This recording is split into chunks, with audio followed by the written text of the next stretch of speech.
തലയൊന്നു ചായ്ക്കാൻ തുടിക്കുന്നുള്ളം അരികിൽ നീ വരണമേ. ശോകാദ്രശൂന്യം ഹൃദയം സ്നേഹഹൃദയം സ്നേഹത്തിൻ വീണിലത്തെല്ലും യേശുവിനമ്മേ നീ വരുവേഗം സ്നേഹത്തിൻ്റെ പൂന്തന്നലേകാൻ. യേശുഹരിയമ്മേ അവിടുത്തെ സ്നേഹത്തിൻ മടി തലയൊന്നു ചായ്ക്കാൻ കൊതിക്കുന്നുള്ളം തലയൊന്നു ചായ്ക്കാൻ കൊതിക്കുന്നുള്ളം അരികിൽ നീ വരണമേ. അമല മനോഹരിയമ്മേ.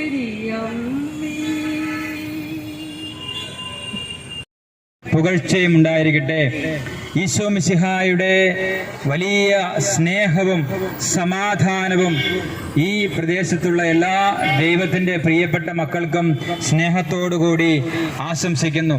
പ്രിയമുള്ള സഹോദരീ സഹോദരങ്ങളെ, കർത്താവിൻ്റെ വലിയ കരുണയാൽ അവിടുത്തെ സ്നേഹത്തിൻ്റെ സുവിശേഷം പങ്കുവെക്കുവാനായിട്ട് ഇന്ന് ദൈവം തിരുമനസ്സായതിനെ ഓർത്ത് നമുക്ക് ദൈവത്തിൻ്റെ വലിയ കരുണയാൽ നാം എല്ലാവരും സൃഷ്ടിക്കപ്പെടുകയും അവിടുത്തെ വലിയ സ്നേഹത്താൽ നാം എല്ലാവരും ഒഴിവാക്കപ്പെടുകയും പരിപാലിക്കപ്പെടുകയും ചെയ്യുന്നു. പ്രിയമുള്ളവരെ, ഈശ്വനാഥൻ തിരുവചനത്തിൽ പ്രകാരം പറയുന്നുണ്ട്, എന്നെ കൂടാതെ നിങ്ങൾക്ക് ഒന്നും ചെയ്യുവാൻ സാധിക്കുകയില്ല.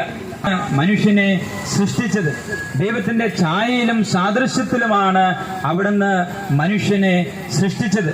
ആദിയിൽ ദൈവം മനുഷ്യനെ നൽകി, അവന് ജ്ഞാനം നൽകി, അവന് വിവേകം നൽകി. എന്നാൽ പ്രിയമുള്ളവരെ, തിരുവചനത്തിൽ പ്രകാരം രേഖപ്പെടുത്തിയിരിക്കുന്ന പിശാചിന്റെ അസൂയ മൂലം മരണം ലോകത്തിൽ പ്രവേശിച്ചു.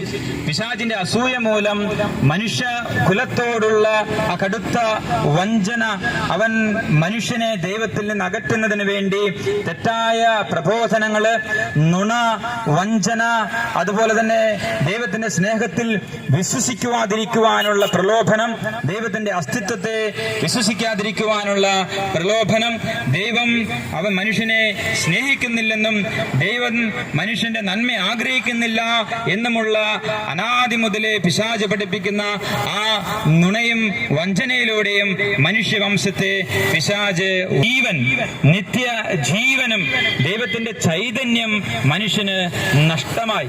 പ്രിയമുള്ളവരെ, എന്നാൽ നമുക്കറിയാം, നാം തിരുവചനത്തിലൂടെ വായിക്കുന്നതും നമ്മൾ ഗ്രഹിച്ചതും ആദ്യം മുതലേ നമ്മളെല്ലാം പഠിച്ചിരിക്കുന്നതുമായ ദൈവത്തിന്റെ ജീവനാണ് മനുഷ്യനിൽ നിക്ഷേപിക്കപ്പെട്ടിരുന്നത്. ദൈവത്തിന്റെ ജീവനായതുകൊണ്ട് തന്നെ ആ ജീവൻ അവന് വീണ്ടും ലഭിക്കണമെങ്കിൽ അവനത് തനിയെ സ്വീകരിക്കുക അസാധ്യമായിരുന്നു. ദൈവത്താൽ തന്നെ അത് വീണ്ടും അവൻ ജീവൻ പ്രാപിക്കുക എന്നുള്ളത് ദൈവത്തിന്റെ തിരുഹിതമായിരുന്നു. പ്രിയമുള്ളവരെ, ഇതിനായാണ് ദൈവം തന്റെ അനന്തമായ പദ്ധതിയിൽ അവിടുന്ന് മനുഷ്യനായി ഈ ഭൂമിയിൽ അവതരിക്കുന്നത്. 2000 വർഷങ്ങൾക്ക് മുൻപ് സകല പ്രവചനങ്ങളുടെയും പൂർത്തീകരണമായി, രക്ഷകന്റെ വാഗ്ദാനത്തിന്റെ പൂർത്തീകരണമായിട്ട് പരിശുദ്ധ കന്യകാമറിയത്തിൽ നിന്ന് അത്യുന്നതനായ ദൈവത്തിന്റെ പരിശുദ്ധാത്മ ശക്തിയാൽ ഈ ദൈവം മനുഷ്യനായി ഈ ഭൂമിയിൽ അവതരിച്ചു.